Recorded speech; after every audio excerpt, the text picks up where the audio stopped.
Hello guys! Welcome to your first Python Tagalog tutorial. My name is Mark. So ako muna yung mag-act as teacher nyo for today. Okay, so before we start, I just wanna say sorry first kung may mga may ingay sa background ko. Ang mahalaga lang naman dito kasi ay yung makapag-share ako ng knowledge ko sa inyo. Okay, so let's start. Okay, so ano nga ba si Python language? Python is a general purpose, high level, and interpreted programming language. Ano nga ba yung ibig sabihin ng general purpose muna? General purpose o general purpose language means that it can be used to build just about anything. So, anong ibig sabihin nun?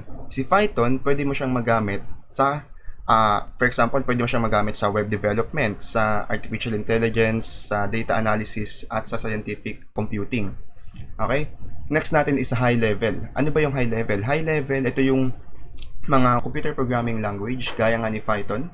Ito yung mga computer language na malapit sa human language. Okay, ito yung mga computer language na gumagamit ng English keywords. For example, sa Python, gumagamit tayo dito ng keywords na if, na for, na while, ganun. Okay? Tapos, interpreted programming language. So, interpreted meaning hindi mo na kinakailangan i-compile yung source code na ginawa mo. Okay? So yun, si Python, it was created by Mr. Guido van Rossum during 1989 to 1990 and it was first released in 1991. Okay. Okay, so saan ba natin ginagamit si Python? Si Python, gaya nga ng sinabi ko, pwede nyo siyang magamit sa web development, especially sa back-end. May mga web frameworks tayo dito, gaya na nga lamang ni Django at ni Flask. Tapos sa machine learning and AI, magagamit nyo din siya sa graphical user interface at sa data analysis. Ano naman yung mga kinakailangan nating software or application upang makapag-code tayo in Python? Siyempre, una, kailangan natin ng Python. Pangalawa, kailangan natin ng IDE o ng isang text editor. Okay, so ipapakita ko sa inyo kung paano yun. Okay, punta lang ako sa kabilang screen. Yun. Upang makapag-download kayo ng Python, search nyo lang sa Google nyo Python or Python downloads. Tapos may kita nyo tong download button na to. Tapos click nyo lang kung ano yung platform nyo. So for example ako, naka-Windows platform ako. So i-click ko yung Windows platform.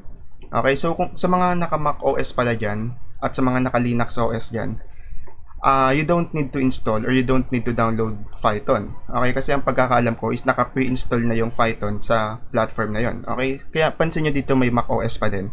Ginagamit lang to upang mag-update ng Python. Di ko na siya ipapakita kasi madali lang naman siyang i-install. So yun, download nyo lang tapos install nyo. Kaya nyo na yun. Tapos next natin is IDE. So yung gagamitin nating IDE is PyCharm. Ano ba yung IDE? Sa mga di pa pala nakakaalam, yung IDE or yung Integrated Development Environment, ito yung software application na ginagamit ng mga programmers upang makapag-code. Okay, ito yung mga software application na pinag-combine na yung text editor, compiler, debugger, mga ganon. Or, pwede kayong gumamit ng text editor. Okay, pwede kayong gumamit ng Visual Studio Code. Download nyo lang to. Okay, so sa text editor, marami tayong pwedeng pagpilian na text editor. Isa na nga dito yung Visual Studio Code. Okay, pwede din tayong gumamit ng Sublime Text, ng Notepad++.